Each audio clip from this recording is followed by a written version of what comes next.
आइए corporate radar की तरफ बढ़ते हैं और अब बात करते हैं रियल एस्टेट की दिग्गज कंपनी सिग्नेचर ग्लोबल की। साल 2000 में शुरू हुई ये कंपनी का जो मौजूदा मार्केट कैप है वो 20,154 करोड़ है। दिल्ली एनसीआर की ये सबसे बड़ी रियल एस्टेट डेवलपमेंट कंपनीज में आ जाती है और ज्यादातर जो फोकस है इनका अफोर्डेबल और लोअर मिड सेगमेंट हाउसिंग पर ही है। कंपनी के हाल ही में तिमाही नतीजे जारी हुए हैं। कंपनी घाटे से मुनाफे में आती दिखाई दी है। आय में 2.5 गुने की बढ़ोतरी दर्ज हुई है। कामकाजी घाटे में भी कुछ कमी आई है।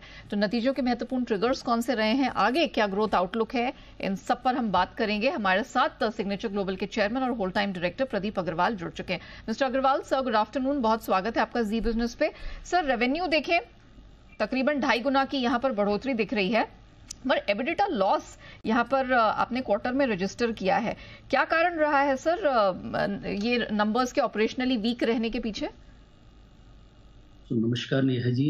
एक्चुअली देखिए, जो कंपनी जिस स्केल पर काम कर रही है उस स्केल पर काम करने के लिए जो आपके एसजी&ए एक्सपेंस हैं वो कहीं ना कहीं होते रहते हैं। आप इस अगर क्वार्टर की बात करें तो जो हमारा रिकग्निशन आया है वो लगभग 400 करोड़ का रेवेन्यू रिकग्निशन है। जो लास्ट ईयर ऑन ईयर के अगर क्वार्टर की बात करूं तो वो लगभग 135% उसमें जंप है। और अगर आप लॉस की बात करते तो मुझे लगता है उसका एक बहुत ही जो लॉन्चेज हो रहे हैं हमारे बैक टू बैक, उनकी जो एक्सपेंसेज है, मार्केटिंग कॉस्ट वगैरह है, वो हमें कहीं ना कहीं बैलेंस शीट के ऊपर लानी पड़ती है। इस वजह से आपको जो स्लाइटली लॉस नजर आ रहा है उसका यही रीजन है। अदरवाइज अगर क्वार्टर ऑन क्वार्टर की बात, ईयर ऑन ईयर की बात करें तो मुझे लगता है कि जो लास्ट हमारे ईयर में था लगभग 7 करोड़ का लॉस था पैट, जो इस साल 7 करोड़ के पैट प्रॉफिट में तब्दील हुआ है। जी, अगर आप हमें बताएं, आपका सेल्स कैगर हमने देखा है कि वित्त वर्ष 2021 से 24 के बीच में 62% के आसपास रहा है। अब FY 24 से 26 यहाँ का क्या आउटलुक बनता दिख रहा है? नेहा जी, बिल्कुल आपने ठीक कहा। बहुत रैपिडली कंपनी ने ग्रोथ की है और 8% से लगभग 62% का जो कैगर हमारा सेल्स कैगर रहा है, वो मुझे लगता है बहुत कम कंपनीज हैं इंडिया लेवल के ऊपर जिन्होंने ये नंबर अचीव। ये चीजें कंटिन्यू रहेंगी क्योंकि इस साल का हमने गाइडेंस दिया है लगभग 10,000 करोड़ रुपए का हम प्री सेल नंबर अचीव करेंगे। लगभग 16,000 करोड़ रुपए के लॉन्चेस हमारे पाइपलाइन में हैं, उससे लगभग 10,000 करोड़ का नंबर अब अचीव कर लेंगे, जिसमें 3100 करोड़ का ऑलरेडी हम फर्स्ट क्वार्टर में कर चुके हैं। एक दूसरी बड़ी बात, क्योंकि जो हमारा कलेक्शन है वो भी काफी ज्यादा स्ट्रांग है। आप देखें तो इस क्वार्टर में जो कलेक्शन है वो लगभग हमारा 1200 करोड़ रुपए। एक चीज मैं और हाईलाइट करूं इसके अंदर, कोई भी जो रियल एस्टेट कंपनी उसको देखने का तरीका, उसको ऑपरेटिंग सरप्लस है, वो हमारा काफी ज्यादा इस बार में इंक्रीज हुआ है। लगभग 530 करोड़ रुपए का ऑपरेटिंग सरप्लस इस क्वार्टर से हमारे पास आया है, जो अगर आप पूरे लास्ट ईयर की बात करें तो उसमें टोटल ही 911 करोड़ रुपए पूरे साल का था, जो इस क्वार्टर में ही केवल 530 करोड़ है। तो मुझे लगता है यही सारी चीजें हैं जो कंपनी के अंदर स्ट्रेंथ शो करती है। अग्रवाल जी, अगर आप हमें एक प्राइसिंग एनवायरनमेंट करंटली क्या है उससे अगर अवगत करा सके हमारे दर्शकों को, क्योंकि हमने देखा है कि अभी तो इंटरेस्ट रेट में किसी भी तरह का बदलाव नहीं हुआ। आज ही आरबीआई की मॉनेटरी पॉलिसी हुई और कुछ बड़े हाइलाइट्स यहां पर गवर्नर साहब ने सामने रखे, लेकिन रेट्स में कोई बदलाव हुआ नहीं है एज वाज एक्सपेक्टेड। तो अब प्राइसिंग सिनेरियो कैसा है और कंपनी की प्राइसिंग स्ट्रैटेजी गोइंग फॉरवर्ड क्या रहेगी? देखिए, कंपनी का जो फोकस है वो मिड इनकम सेगमेंट के अंदर और जो प्रीमियम सेगमेंट है इस वक्त उस पर ज्यादा है।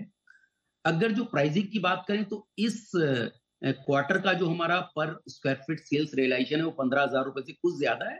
उसका रीजन है कि अभी हमने रिसेंटली एक एसपीआर पर, साउदर्न पेरीफेरी रोड पर टाइटेनियम एसपीआर के नाम से प्रोजेक्ट लॉन्च किया था, जिसका सेल नंबर सबसे ज्यादा इस क्वार्टर के अंदर रिफ्लेक्ट हुआ है। उसी का रीजन है कि ये लगभग 15,000 से ज्यादा है, लेकिन क्योंकि मिड इनकम हमारी कोर मार्केट रही है तो आने वाले क्वार्टर के अंदर आपको सोना रीजन में, जो साउथ ऑफ गुरुग्राम के नाम से फेमस है, वहां पर लॉन्च होते हुए दिखाई देंगे, जो सिग्निफिकेंटली जिनका प्राइस कम रहता है। तो जो एवरेज प्राइस की मैं बात करूं तो पूरे साल का वो लगभग 13,500 रुपए का प्राइस ओवरऑल कंपनी अचीव करेगी।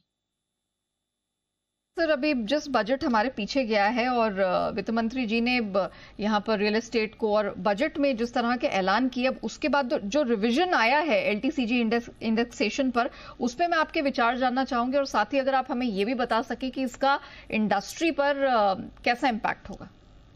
देखिए, बहुत पॉजिटिव इम्पैक्ट है।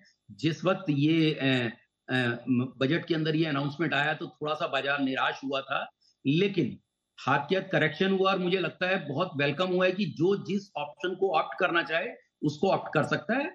तो real estate person as a real estate company मुझे लगता है ये बहुत पॉजिटिव डिसीजन है। बहुत सारे ऐसे लोग हैं जिनको 20% के स्लैब में जाना है और बहुत सारे ऐसे लोग हैं जिनको 12.5% के स्लैब में जाना है।